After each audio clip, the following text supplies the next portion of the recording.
There's a gap between what researchers say about diversity and what people working in the field say about diversity. I found some authors who want to bridge that gap. I'm Dr. Jonathan.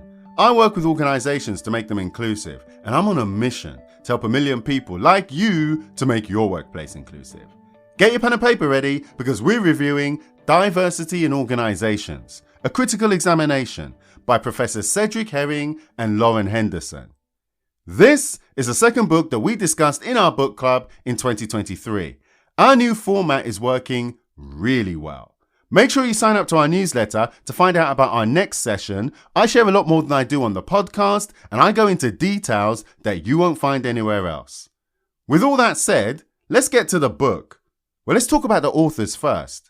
Cedric Herring is a professor in the Language, Literacy and Culture PhD program at the University of Maryland in Baltimore.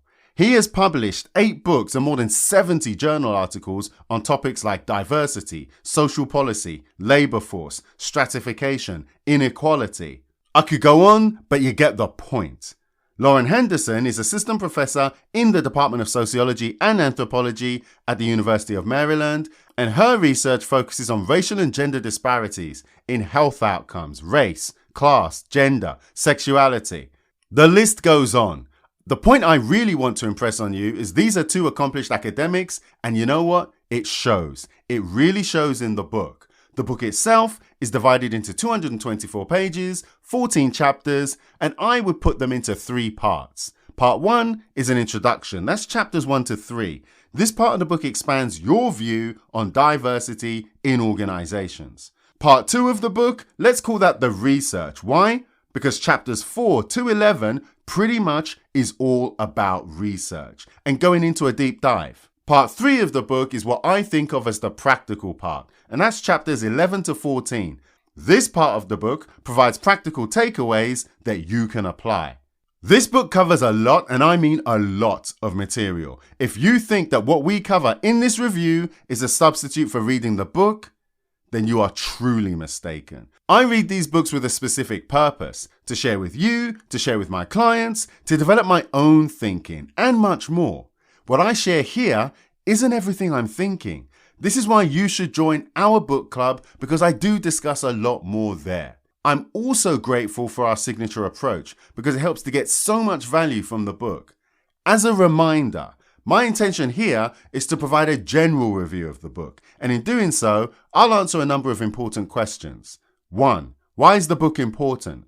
2. Who is this book for? 3. What are the key messages of the book? 4. What are some key takeaways of the book? And 5. Other considerations. So let's get to it. Why is this book important? There's a gap between what researchers say about diversity and what people working in the field say about it. This gap causes confusion, and I find it really hinders progress in promoting an inclusive workplace. Now, I talk about this all the time. An example is how people misrepresent or don't understand research. It's worth noting that the authors themselves say that researchers do very little to make sure that their work is practically useful for leaders in organizations. And I agree, and this book seeks to bridge that gap. By combining research and practical tactics, the book provides a more complete picture of diversity in the workplace. Who is this book for? The authors are clear about their intention to bridge that research practice gap, but the entire posture of the book is very academic in tone. The examples were clearly intended for a US audience. The authors rely heavily on US data sets too. Now, their delivery, their prose, it is all very academic. And here's the other thing. I spend a lot of money on books. I impulse buy books. Now, I consider this to be an expensive book. Now, check out the price for yourself, but the price corresponds with the cost of academic books. I would love to know what you think about this, but given the price, given the tone, given the scope of the writing, I think this book is written for an academic audience. Key messages of the book. This is all about critical perspectives on diversity. Let's just call it critical diversity. The authors said, and this is a quote, "Critical diversity is about equal inclusion of individuals from varied backgrounds." This was the core theme of the entire book. This reminds me of the way that we think about diversity. It involves understanding that people have differences and there is value in those differences. The authors presented this as the antidote to the existing way diversity is practiced in organizations. Every topic in the book eventually linked back to this point. The critical part in particular was crucial. This isn't just about diversity management. They said that critical diversity was essential in addressing inequalities and oppressive practices that are prevalent in organizations. It's also about affecting policy in society. Some of this sounds quite lofty. The author suggested that the future of diversity lies in adopting a comprehensive approach that addresses structural barriers and promotes equity and promotes inclusion. Now for the key takeaways. We changed the format of this. I spoke a little bit about this in the book club. You already know about my 5-step signature approach. We're answering those questions right now. What people don't know is that I've got something called the 5-4-3-2-1 method. It sounds gimmicky, but it's really useful. 5 memorable quotes, 4 relevant stories, 3 practical activities, 2 useful frameworks, 1 alternative perspective. This is how I go into great detail with books that I read personally. And for the first time, I'm sharing this with other people. Every 2 weeks, I share a book breakdown, not only using my 5-step signature approach, but also using the 5-4-3-2-1 method. If you want to learn more, if you want to subscribe and get those breakdowns, make sure that you check out premiumbookclub.elementaofinclusion.com or check out the show notes. The reason I bring this up, for the key takeaways and other considerations, I'm going to give you 1 quote, 1 story, and 1 practical activity. So here's the quote. Greater diversity is associated with worse quality. Let me say that again in case you think I made a mistake. Greater diversity is associated with worse quality. I wanted to share this quote with you because it's not something you encounter a lot in this space. The authors spoke about a broader range of research than you're probably used to. As a regular member of our audience, you already know that I say all the time that the business case for diversity has not been established in the way that you've been led to believe. Not everyone believes me. Sometimes that's because they're limited by bias. This book speaks to those issues. Do you know what? I'm going to give you a couple of other related quotes just so that you can understand. So everything I'm about to say now is a quote. Most empirical evidence shows that diversity is most likely to hinder group functioning. Diversity can reduce the cohesiveness of the group and result in increased employee absenteeism and turnover. Greater diversity is associated with worse quality because it places lower performing people in positions for which they are not suited. Diversity divides America into separate groups based on race, ethnicity, or gender, and in so doing suggests that some social categories are more deserving of privileges. I could fill a podcast just with more examples like this. Now, unlike the people who frequently discuss the business case for diversity, the authors provided references to support everything I've just said, even when it was inconvenient. I think it's important that you know this. This is also why I say, don't focus on the business case for diversity. Find your own business case for diversity.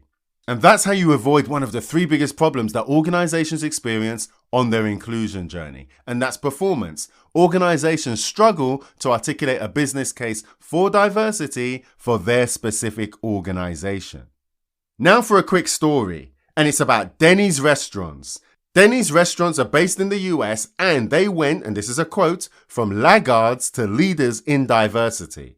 The authors say that black customers were systematically refused service, were forced to wait longer than their white counterparts, were required to pay more than their white counterparts. And as a result of all of this and more, in 1994, Denny's restaurants settled a class action lawsuit for $54.4 million. 20 years later, they were ranked as a top 10 leader by Fortune magazine for America's 50 best companies for minorities. Now, I don't always buy into these rankings, but these numbers really feel justified. Get ready for this. 45% of their employees are from minority groups. 44% of their board of directors are women or from minority groups. 44% of all franchise restaurants are owned by minority groups. Now, I know we're not comparing apples with apples, but let's assume these figures represent a remarkable improvement over 20 years. The obvious question is, how did they do it? They applied 4 principles that were mentioned in the book. 1. Educate and train the workforce at all levels to value and manage diversity. 2. Systematically eliminate all structures that impede inclusion and create structures that foster diversity. 3. Monitor, measure, and report results on a regular basis to the highest levels of the organization. And 4. Tie reward and recognition systems to diversity progress. Now, I'm very confident that number 4 helped a lot. The author said that this was consistent with critical diversity. Which of these can you consider where you work? And now it's time for a practical activity. I'm going to discuss something with you, and what I want you to do is ask yourself, where do you recognize this? Is it at the team level? Is it at the organizational level? Is it at the industry level? What we're about to discuss came up early in the book, and I want to spend a little bit of time on this because it's so practically useful. I've already told you that the book is about critical diversity. The authors wanted to draw a distinction between their brand of diversity and these 3 forms of diversity that they identified. 1 is colorblind diversity, 2 is snowflake diversity, and 3 is segregated diversity. Let's get into it. Colorblind diversity. The premise here is that it's okay to embrace cultural differences without acknowledging disparities between different groups in terms of power, status, wealth, access. I talk about this a lot. So think about the celebration bias. Organizations participate in as many diversity-related events as possible. This is where we talk about flags, food, and fun. The author suggests that colorblind diversity is a hiding place for social inequality. Now, the narratives around these celebrations rarely invite critique of the systems that make it necessary to have these celebrations in the first place. And do you know what I've noticed? When you do that in these spaces, it's not always encouraged. Next is snowflake diversity. The premise here is that because we're all individuals, we're all unique. And just like snowflakes, we shouldn't pay attention to any group-based differences. The author said that this was insidious. Now, they really leaned into this snowflake metaphor. Even though we're all unique, it's still valuable to put people into groups, into categories, every once in a while. And they did that with the snowflakes. They said that we can place snowflakes into 4 discrete groups. 1 is dendrites. This is the classic snowflake shape that you know. 2 is graupel, and I hope I'm pronouncing that properly. This is formed when freezing fog condenses. 3 is needles. These are longer than their diameters. And 4 is sleets. This is when snowflakes that thaw then refreeze. Now, I'm not an expert on snowflakes. I may have pronounced these things incorrectly, but do you know what the point was? Even with snowflakes, it's useful to go beyond their unique individual characteristics to put them in groups. Someone in the book club wanted me to talk about this a little bit more, so I'm going to add something to this. In practice, people who believe in snowflake diversity, they don't want to talk about group-based advantage. They don't want to talk about group-based disadvantage. They don't want to talk about any group-based processes.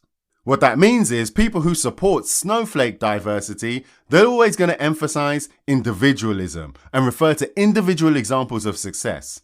Think of things like, they did it, why can't you? It's not because of your race, it's you. It's not because you're trans, it's you. It's not because of your disability, it's you. They will say things like, we are all unique. That means any challenges or benefits you receive has nothing to do with any groups that you identify with. It's all about you. Are you starting to recognize this yet? The third one is segregated diversity. The premise here is that diversity exists and is recognized within an entity, and this could be an organization, a community, a state, a nation. However, dominant groups remain isolated from the subdominant groups. Examples from the book include racial diversity in a racialized social system, gender diversity in a gendered social system. Now that sounds really abstract. The authors gave the example of the US Army. There is diversity there, But there are dominant groups who seem to achieve more than others. The authors went on to say this highlights the need for inclusion. And we think of inclusion as a systematic business strategy to ensure that everyone shares the same advantages and benefits. Everyone can perform, everyone can belong, everyone can reach their potential. Segregated diversity exists when diversity is observable, but these things aren't there. Do you recognize any of what I've just said? Colorblind diversity, snowflake diversity, segregated diversity. Do you recognize this in your team or your organization or your industry? Think about that. Think about how that shows up. Think about what that means for your diversity narratives. Finally, I want to give an alternative perspective. As a reminder, this book was about critical diversity. This is concerned with the equal inclusion of everyone. But it also meant confronting oppression. It also meant examining issues of parity and equity. It also meant challenging dominant narratives driven by power structures. Now, I understand this, and in many ways, they lived up to this challenge. But my question was this critical enough? The authors were happy to discuss things that were really critical. They said that heterosexuality was a modern invention. They said that the redistribution of resources was necessary to address inequality. They also talked about the poor practices of DEI professionals. But given their aspirations to close that research practice gap, at times I felt the book was so academic that it wasn't critical enough in the context of the workplace. For example, the conversations about redistribution of wealth, these are really indicative of radical policy change in society. I'm not sure what you can do about that in your role, in your job, in your organization. And if I hadn't mentioned that, that may feel like a daunting task to you, given that the title of the book was about organizations. There was also a whole section about why critical diversity does not cost white males too much. The authors acknowledged that getting political buy-in on critical diversity, it was not easy. And I agree. They said, and this is a quote, "We have to convince white men that it does not cost them too much. We have to convince them that it is fair and just for them to give up a piece of the pie." That doesn't necessarily match with what we agree here. Negotiators call this a fixed pie mindset. I used to teach this at the London School of Economics. What we want to do, what we need to do, is to expand the pie. This creates more value for everyone. Negotiators know this works because different people have different preferences, and this goes back to the idea of diversity. For me, that is a more critical form of diversity that you can apply than the whole conversation about policy change. My point is getting people to cooperate, not to give something up for someone else, but to create more value for everyone, is more in line with our values, and I think it's something that would be more useful in your organization. Because isn't that what the whole business case for diversity is supposed to be about? So let's wrap this up. What are the key messages here? 1. Critical diversity is about the equal inclusion of people from varied backgrounds. 2. This challenges mainstream narratives by saying things they won't say. And 3. It's possible to make diversity work in your organization, but I think it takes longer than you may expect. So what do you think? Does critical diversity resonate with you at all? Get in touch or leave a message. I would love to hear from you. If you've learned something from today's show, then give us a 5-star review and a comment wherever you're listening to the podcast. It helps other people like you to find the show. Thanks for listening, and I'll see you in the next episode.